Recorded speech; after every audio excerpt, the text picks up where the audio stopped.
তো সেই কবিতাটা একটুখানি আমি ইয়ে করে বলছি। শ্রেয়া হচ্ছে আমার নাতনির নাম। শ্রেয়া রানী বড় খুশি, মৃদু মৃদু হাসছে, সেজে গুজে বসে কেন, রাত জামাই বুঝে আসছে, তাই বাবু ঘেমে সারা। দীপ্তি খুব ব্যস্ত, রিজু আর অর্ক তারাও খুব ব্যস্ত।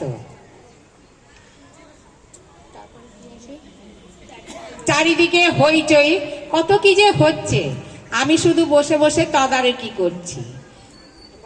ছোট ছোট ছেলে মেয়েরা ছোটাছুটি করছে, চারিদিকে কত আলো, লোকজন আসছে, আমি শুধু বসে বসে তদারকি করছি।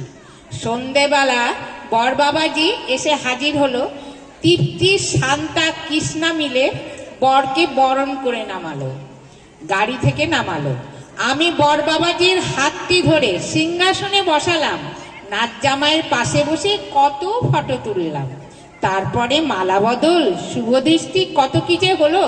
পরের দিন আমার নাচ জামাই আমার নাতনিকে নিয়ে টাটা বাই বাই করে নিজের ঘরে চলে গেল।